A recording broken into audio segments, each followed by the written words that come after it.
Hello everyone, welcome to my YouTube channel. तो आज है हमारी ज्योग्राफी की हैंड रिटन नोट सीरीज की क्लास नंबर 5 और आज की क्लास का हमारा टॉपिक है ज्वालामुखी। तो चलिए शुरू करते हैं। ज्वालामुखी भूपटल पर वह प्राकृतिक छेद या दरार है जिससे होकर पृथ्वी का पिघला पदार्थ लावा, राख, भाप तथा अन्य गैसें बाहर निकलती हैं। उसके बाद है क्रेटर। ज्वालामुखी के कप के आकार के मुख को क्रेटर कहते हैं। अब नेक्स्ट है सिंडर। बाहर हवा में उड़ा हुआ लावा शीघ्र ही ठंडा होकर छोटे ठोस टुकड़ों में बदल जाता है जिसे सिंडर कहते हैं। अब उसके बाद है उद्गार में निकलने वाली गैसों में वाष्प का प्रतिशत सर्वाधिक होता है।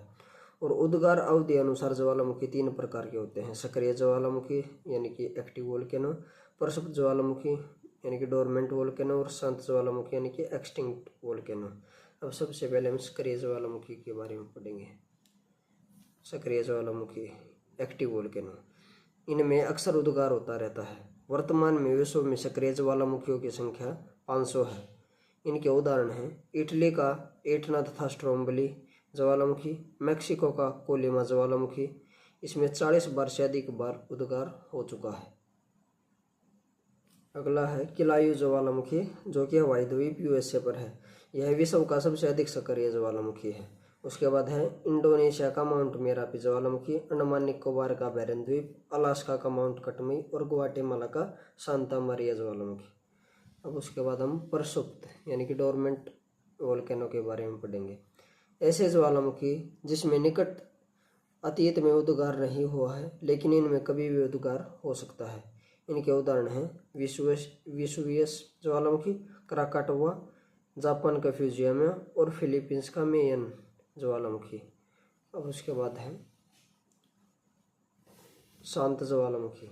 ऐसे ज्वालामुखी जिनमें ऐतिहासिक काल में कोई भी उद्गार नहीं हुआ है और जिनमें पुनः उद्गार होने की संभावना भी ना हो, उन्हें शांत ज्वालामुखी कहते हैं। इनके उदाहरण हैं ईरान का को सुल्तान व देवबंद ज्वालामुखी, म्यांमार का पोपा ज्वालामुखी और अफ्रीका का किलिमंजारो तथा दक्षिण अमेरिका का चिम्बारोज ज्वालामुखी। ये सब शांत ज्वालामुखी यानी कि एक्सटिंक्ट वोल्केनो के उदाहरण हैं। अब उसके बाद है गेसर। बहुत से ज्वालामुखी क्षेत्रों में उद्गार के समय दरारों तथा सुराखों से होकर जल तथा वाष्प की कुछ अधिक ऊंचाई तक निकलने लगते हैं। इसे ही गेसर कहा जाता है। इसका उदाहरण है ओल्ड फेथफुल गेसर जो कि यूएसए के येलोस्टोन पार्क में है। अब उसके बाद है धुआं। ज्वालामुखी प्रक्रिया के अंतिम अवस्था के प्रतीक हैं। इनमें गैस व जल वाष्प निकलते हैं और गंधक युक्त धुआरों को सोलफतारा कहा जाता है। उसके बाद है अलास्का के कटमई पर्वत को हजारों धुआरों की घाटी यानी कि ए वैली ऑफ 10,000 स्मोक्स कहा जाता है। अब उसके बाद है कुछ अन्य महत्वपूर्ण बिंदु। कुल सक्रिय ज्वालामुखी का अधिकांश प्रशांत महासागर के तटीय भाग में पाया जाता है। प्रशांत महासागर के परिमेखला मेखला को अग्निवलय यानी कि fire ring of the Pacific भी कहते हैं। और सबसे अधिक सक्रिय ज्वालामुखी अमेरिका तथा एशिया महाद्वीप के तटों पर स्थित हैं। अगला पॉइंट है ऑस्ट्रेलिया महाद्वीप में एक भी ज्वालामुखी नहीं है। उसके बाद है स्ट्रोम्बली जो कि इटली का ज्वालामुखी भूमध्य सागर में सिसिली के उत्तर में लिपारी द्वीप पर स्थित है। इसमें सदा प्रज्वलित गैस निकलती रहती है जिससे आसपास का भाग प्रकाशित रहता है। इसी कारण से इस ज्वालामुखी को भूमध्य सागर का प्रकाशतम कहते हैं। अब उसके बाद अगला पॉइंट है विश्व का सबसे ऊंचा ज्वालामुखी पर्वत कोटापेक्सी इक्वाडोर में है।